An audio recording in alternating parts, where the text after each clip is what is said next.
పథకాలు వచ్చిన తర్వాత ప్రజల్లో కూడా ఒక చైతన్యం వచ్చేసింది. వాస్తవంగా ఇందిరమ్మ వస్తున్నాయి, అదేవిధంగా సన్నబియ్యం తింటున్నాం.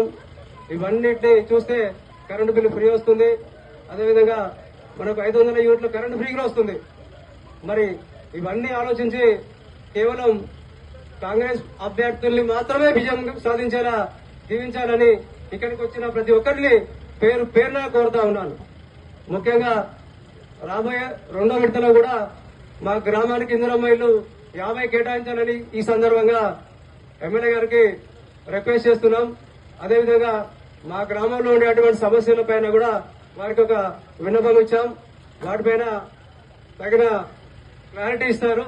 అది సారిస్తేనే బాగుంటుంది. ఎందుకంటే ఇక్కడ ఒక ప్రధాన సమస్య ఉంది.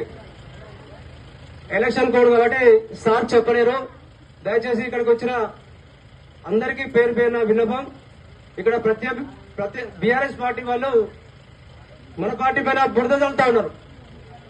దానికి కౌంటర్ గా ఒకటే చెప్తున్నాం, ఇక్కడ వ్యాపారం చేసుకునే ప్రతి ఒక్కరికి ఎలాంటి హాని కలగకుండా చూస్తామని హామీ ఇస్తున్నాం.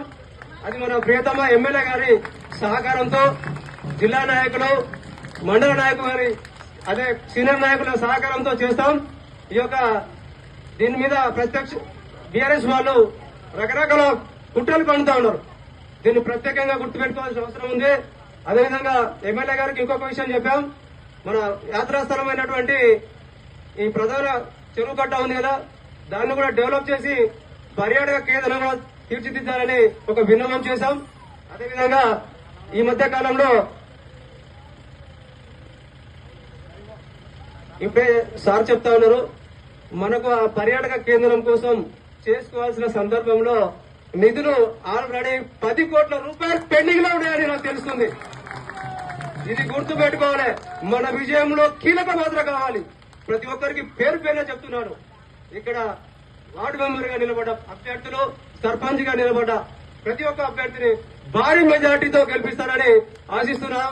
మనందరూ కలిసి గెలిపించుకొని సార్కు గిఫ్ట్ ఇవ్వాలని చెప్పేసి సీనియర్ నాయకులు, ఇక్కడ ఉన్నటువంటి నాయకులందరూ కష్టపడి పనిచేస్తారని అనుకుంటున్నాం. ముఖ్యంగా ఇంకో విషయం చెప్పాలి, ప్రధాన చెరువులో తూము కూడా రిపేర్ లో ఉన్నది. ఆ రిపేర్ సమస్యను కూడా ఎమ్మెల్యే గారి